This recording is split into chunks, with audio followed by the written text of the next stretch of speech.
You live with it all the time, no matter if you take them to court or not. And I don't, they say if the person says you're sorry, they're sorry and that they admit they've done this, that it helps. It doesn't really. I'm Linda Matson. Matson?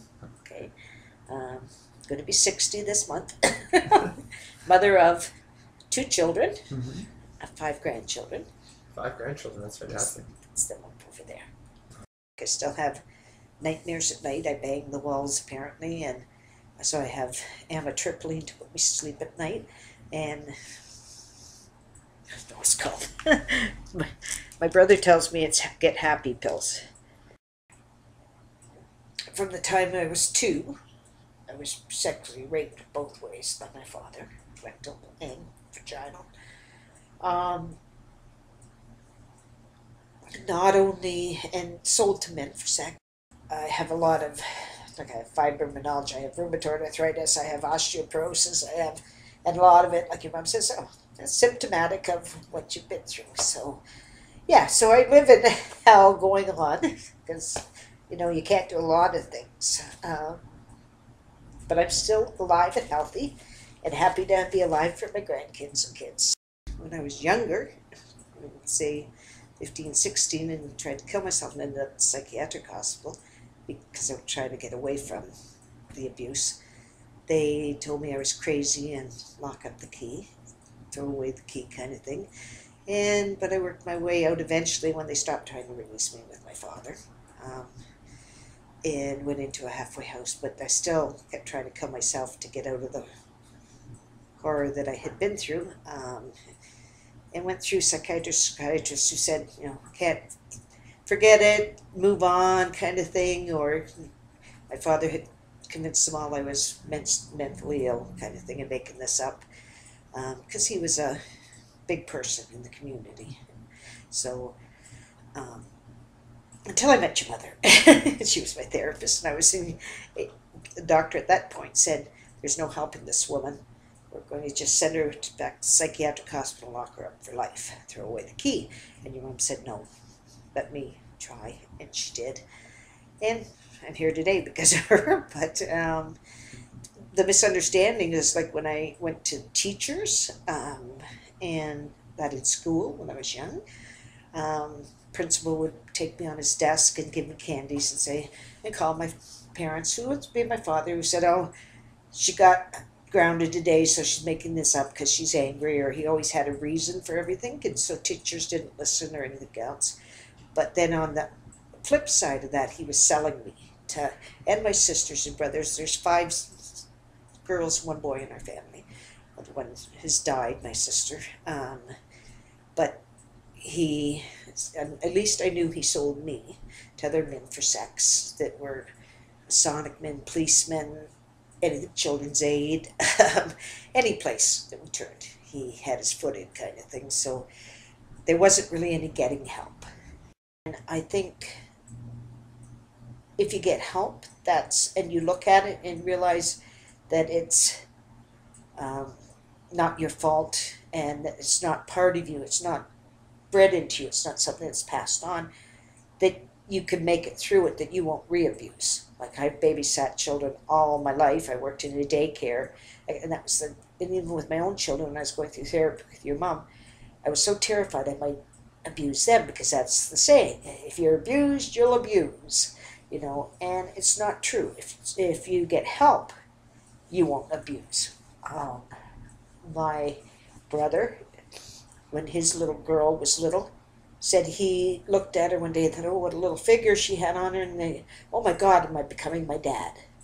And so he went and talked to somebody, not for long, but they said, and his wife's brother's a minister, so he went to him and talked to him and said, he said, no, all fathers, may look like that. That doesn't mean it's sexual. You're just seeing she's growing up and developing kind of thing. As long as you know and are aware of any feelings that are wrong, you might think it's wrong. Then you make sure she's of age now that she's getting a little bit of figure. She changes in her room, that kind of stuff. That stuff we weren't taught. We were never taught this stuff. And my one sister who passed on apparently was abusing her son. We have contact with him now, and we have over the years, but we didn't realize at that time. We know my father had abused him as a child, but not that she was abusing him. And he said she'd whip her with a belt to a gun erection, that kind of abuse, kind of stuff. So it does happen if you didn't get help. And she'd always call me in the middle of the night, that sister, and cry she wanted to kill herself, and could she talk to your mom? And I did get your mom on the phone one time to talk to her a little bit, but she would never go to an appointment, never go on, carry her through for a thing. She actually died of a massive brain hemorrhage at 50. But the rest of my sisters and my brother, my one sister's head of Better Women's Shelter. Other sisters a nurse at Victoria Hospital, doing dialysis with babies. My other sister's in Warwick University Hospital. So they're all professional people, and the only one sister but it wasn't mental abuse, it was physical abuse she was terrified of. She has one daughter, and she used to call me when her daughter was little and say, Linda, will you take her before I kill her? I'm so angry and whatever. So I would take her. Whether I was terrified I'd abuse my children. So that becomes part of you, and I proved that you don't have to abuse just because you're abused. That doesn't mean it's going to happen. Keep trying to talk about it with safe people, and question and find out who those safe people are. Whether they just want to exploit your story, whether they want to help you heal,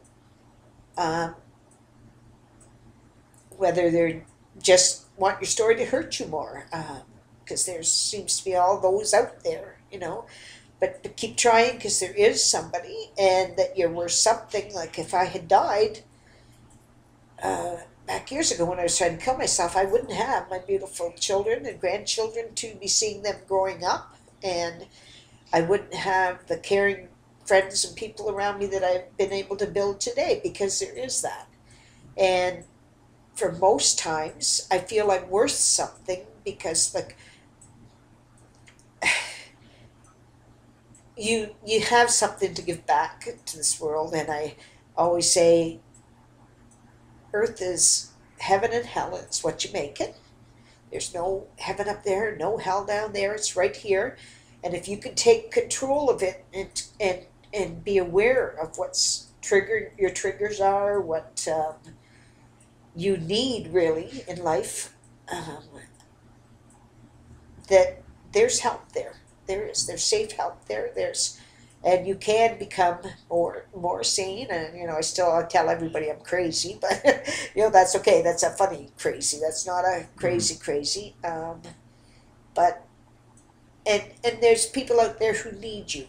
Like I always felt I wasn't needed because I was so bad and all this stuff. But there are people who need me. And I can have a purpose in this life. I stood by a couple other young girls as my kids were growing up and supported them. They told me about it, and I talked to their mom, and I supported them to go and tell. And you could be helpful. Your life can mean something, and so not to give up on life.